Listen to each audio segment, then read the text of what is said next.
Assalamualaikum warahmatullahi wabarakatuh. Perkenalkan, nama saya Karis Julianto dengan nomor NIM 232010003. Pada video kali ini saya akan mempresentasikan tentang tugas proyek buah saya tentang klasifikasi buah segar dan busuk menggunakan deep learning. Proyek ini bertujuan untuk membantu mengidentifikasi kondisi buah secara otomatis, apakah masih segar atau sudah busuk, berdasarkan citra gambar. Nah, dalam kehidupan sehari-hari, kesegaran buah sangat penting, baik untuk konsumen, pedagang, maupun industri pangan. Kesalahan dalam membedakan buah segar dan busuk dapat menyebabkan kerugian ekonomi dan resiko kesehatan. Oleh karena itu, dibutuhkan sistem otomatis yang mampu mengklasifikasikan kondisi buah dengan cepat dan akurat.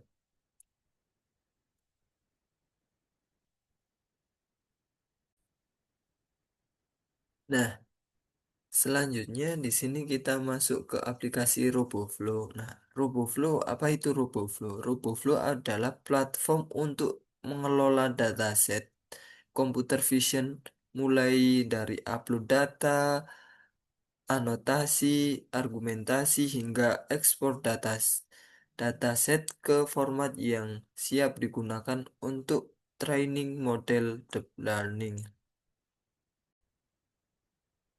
Nah, kemudian dataset yang saya gunakan yaitu ini, fresh and rotten fruit atau buah.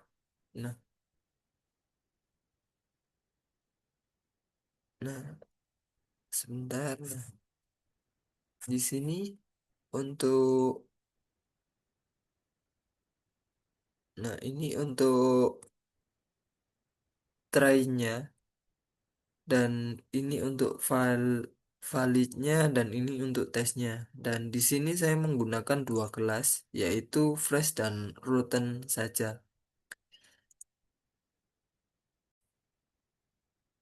Nah, untuk argumentasi data,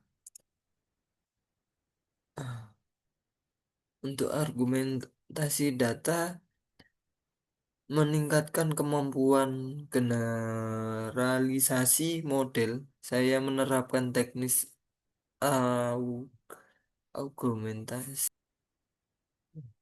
Nah, kemudian ini kita download datasetnya dari sini. Nah, ini saya pilih yang show download kode. Kemudian kita continue. Ya, nanti akan keluar codingannya seperti ini. Nah, ini kita copy, kita taruh di, maaf, kita taruh di Google Colab. Nah, ini kita pip install, kemudian yang itu tadi untuk download RoboFlow-nya. Nah, kemudian di sini codingannya ini untuk library utama membuat dan melatih model deep learning-nya. Nah, kemudian untuk image-nya untuk mengelola data gambar dan melakukan argumentasi, routing, flip, atau normalisasi. Nah, kemudian yang ketiga untuk sequential ini arsitektur model berbasis layar berkaitan cocok untuk CNN sederhana. Nah,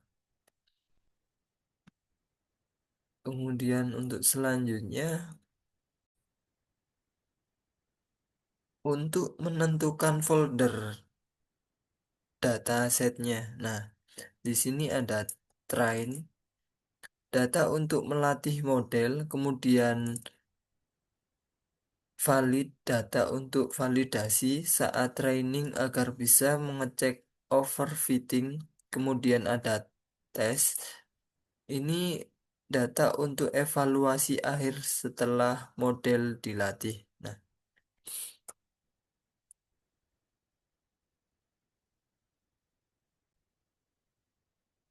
Nah, kemudian untuk yang ketiga ini ada image data generator. Nah, untuk Resellnya ini menormalisasi pi dari 0 sampai 255 menjadi 0 sampai 1 agar model lebih cepat dikonferensinya. Kemudian untuk return rate ini memuat gambar secara acak kurang dari 15 kurang lebih dari 15 derajat untuk membuat model lebih tahan terhadap variasi gambar. Nah, kemudian ada horizontal flip, membalik gambar secara horizontal, meningkatkan jumlah variasi data. Nah, kemudian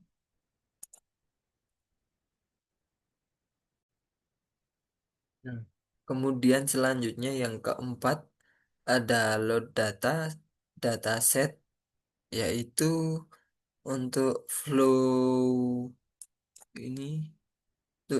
from directory otomatis membaca folder, membuat label berdasarkan nama folder, yaitu fresh dan frozen dan rotten.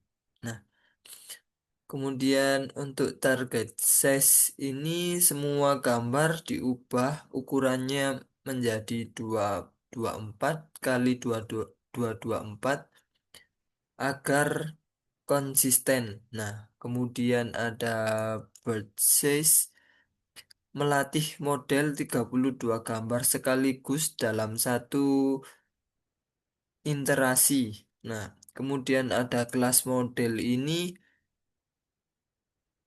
ada dua, ya, menggunakan one hot encoding, yaitu 1,0 atau 0,1.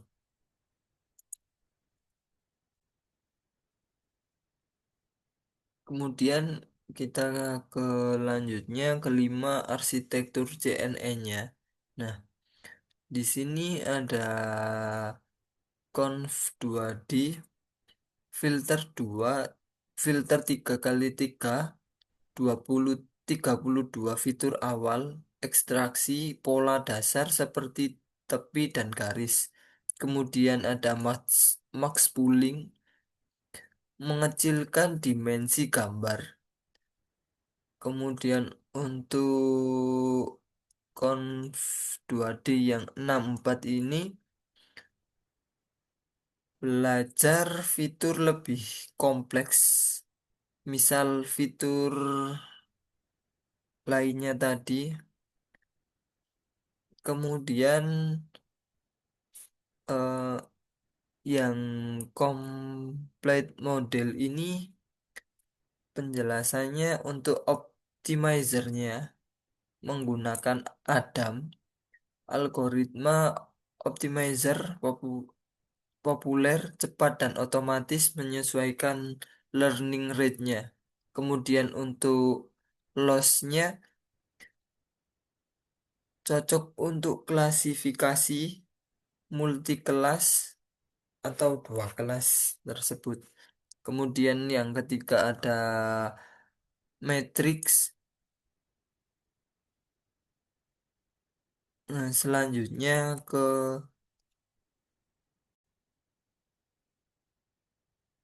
selanjutnya kita ke training model, yaitu ada fit, melihat model dengan data generator, validation data, mengecek performa model di data, validasi setiap epoch, kemudian ada epoch 10, seluruh data dilalui 10 kali.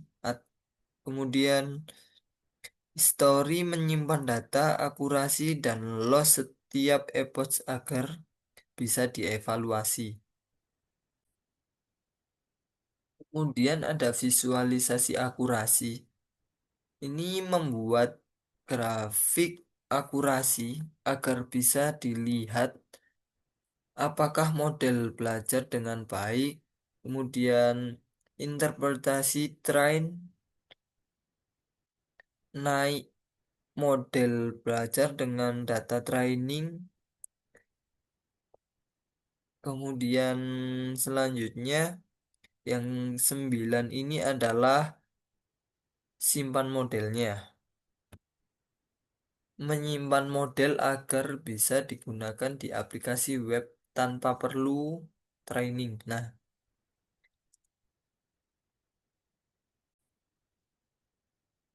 ini setelah kita jalankan, nah, dataset terdiri dari dua kelas, fresh dan routen. Kemudian trainingnya memiliki 4.305 gambar. Kemudian validation dan tes masing-masing 300 gambar. Kemudian untuk modelnya memiliki, kemudian ini untuk grafiknya. Nah, kemudian di- selanjutnya ini untuk download Google Colab-nya yang akan kita taruh di VS Code.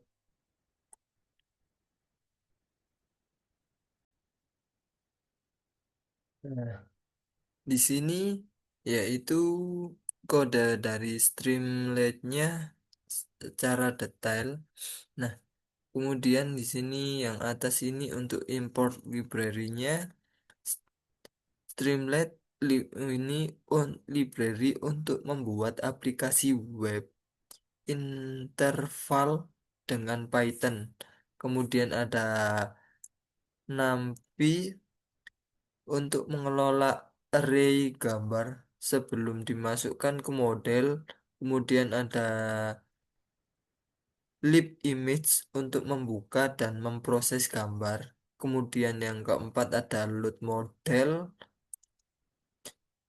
untuk membuat model keras yang sudah disimpan di fruitJNN model fix.keras.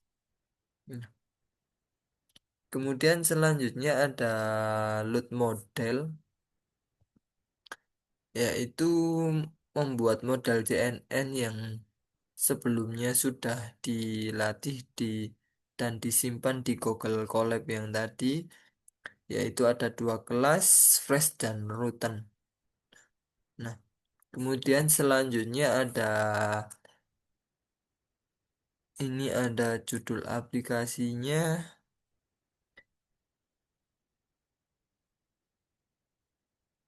judul aplikasi untuk di webnya nanti. Kemudian selanjutnya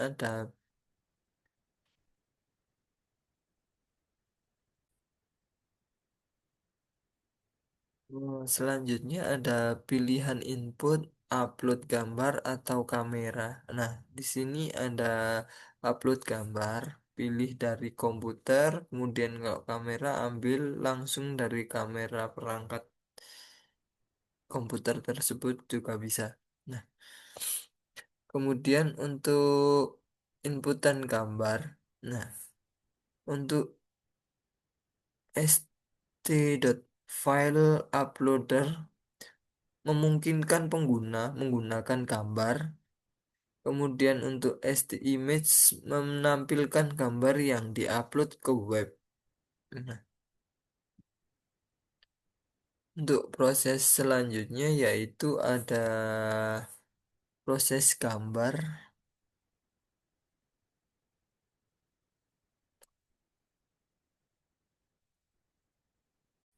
Nah, dan untuk selanjutnya ini ada tampilan hasil prediksi, yaitu ini ST chart hasil label menampilkan nanti hasilnya, yaitu labelnya ini fruiten atau road fresh. Kemudian ada menampilkan confidence skornya memaksimal 0,95 sampai 95%. Nah, nah ini untuk masuk ke webnya, ini kita jalankan dulu, nanti dia akan masuk. Ini kita coba. Nah, ini tampilan untuk Streamlit-nya. Ini coba kita ambil gambar satu. Ini nunggu hasilnya.